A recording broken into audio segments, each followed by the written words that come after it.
ఏ రూపాయకి చేస్తున్నావు? సోలు బాగు చేసి అప్పుడప్పుడు అంబలకు కానీ అట్లు కొన్న వరిపిండి, గోధుమ పిండి, సోడి పిండి కలిపి పచ్చిమిరపకాయలు, అల్లము, జీలకర్ర, ఉల్లి వేసుకొని అట్లాగా పోసుకోవచ్చు. లేదంటే రాగి సంగిడి అని చేసుకోవచ్చు, లేదంటే అంబలని చేసుకోవచ్చు. ఎందుకంటే రాగి తినమంటున్నారు, రాగి మాల్ట్ చేసుకోవచ్చు. ఆ రాగి మాటలు చేసుకున్న దాన్ని పాలైన వేసుకోవచ్చు, లేకపోతే మజ్జిగ పడుతుంది మజ్జిగ వేసుకోవచ్చు.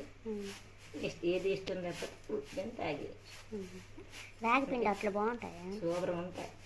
కొంచెం బెల్లం వేసి కలుపుకొని నెయ్యితో పోసుకొని తింటే చాలా టేస్టీగా ఉంటుంది. స్మూత్గా వస్తుంది నెయ్యితోని. నెయ్యి ఒంటికి మంచిది కూడా. Calcium, full calcium. సోడి ఇప్పుడు సోడి పిండి అంబలు తాగమంటున్నారు, 100% చేస్తున్నాం. అది ఇప్పుడు సోలు ఎక్కడి నుంచి కొన్నావు? గోడవ నుంచి కొన్నాము సోలు.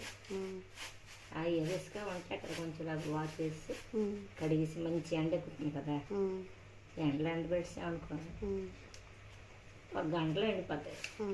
కడుగుతావు అది? ఎందుకు మరి సరిగిస్తావు కదా? తిరిగేసి ఇసుకుంటుంది, ఇసుకపోతాను కదా. కడిగేసి మేడ పైన ఎండేస్తావు? డాబా మీద ఎండేస్తాం. పటక్మంతా తీసి మిరికిచ్చుకోవచ్చు, లేకపోతే మనం మిక్సీలో తీసి కొంచెం కొంచెం మిక్సీ చేసుకోవచ్చు కదా. కొంచెం మిక్సీ చేసుకోవచ్చు, అది బెస్ట్. ఇంకా ఎక్కువ ఉన్న పొట్లు పెట్టేస్తుంది పిండి. అంటే డైలీ తాగినకి పర్లేదు, మనం డైలీ కాదు. ఇప్పుడు మనం ఎప్పుడో వారంకి ఒకసారి తాగడం కష్టం.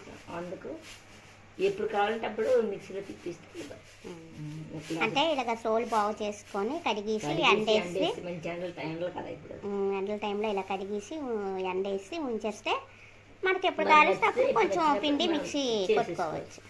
మిక్సీ కొట్టుకొని మనకి ఏది కావాలంటే అది తయారు చేసుకోవచ్చు. తోపలాగా చేసుకోవచ్చు, సంగిడి అంటారు, అది సంగిడి అంటారు.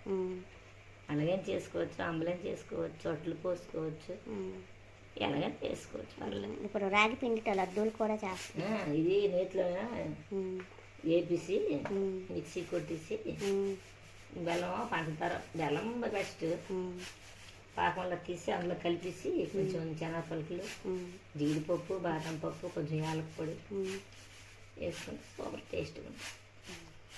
ఓకే, సోలు ఎలా కలుగుతున్నా?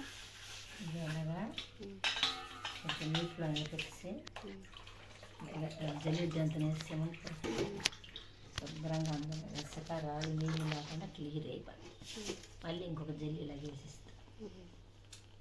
Second trip, first trip, second trip 2 సార్లు. ఏం లేదు అంటే అందులో మట్టి బెడ్లు ఏమన్నా కడిగిపోయి మొత్తం వచ్చేస్తాం. 2 సార్లు కడిగడం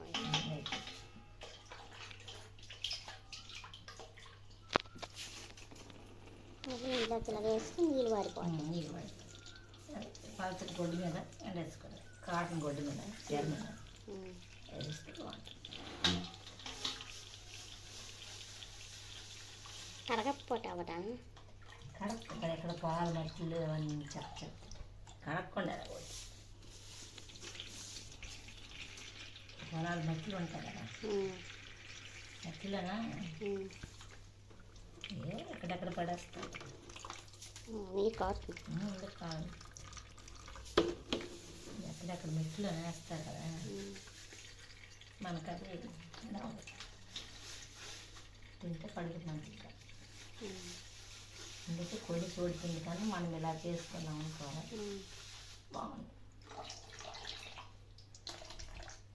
ఏ ఇబ్బంది ఉండదు. ఇలా సోలు బాగు చేసుకొని ఇలా బాగా కడిగేసి ఎండేసుకొని పిండి చేసుకొని ఉంచుకుంటే ఎన్ని రోజులైనా పట్లు పురుగు అది పట్టదు, నీట్గా ఉంటుంది. సోలు ఇలా కడిగేసి మేడ పైన ఒక కాటన్ చీర పరుచుకొని ఇలా ఎండేసుకోవాలి.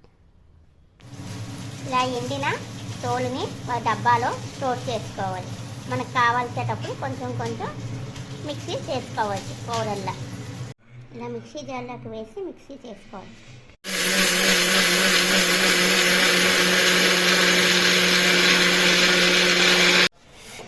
ఇలా మన ఇంట్లో బాగు చేసిన సోలుతో రాగి పిండి రెడీ. ఈ పిండిని జల్లించాలి ఏంటి? అవసరం లేదు. బిళ్ళ వచ్చింది. మిల్లో ఆడించినట్లుగా గ్రైండర్ పట్టినట్లుగా మెత్తగా వచ్చేస్తుంది అనమాట. ఈ పిండితో మనకి ఏది కావాలంటే అది చేసుకోవచ్చు. ఈ వీడియో కానీ నచ్చితే లైక్ చేయండి, షేర్ చేయండి, సబ్స్క్రైబ్ చేయండి.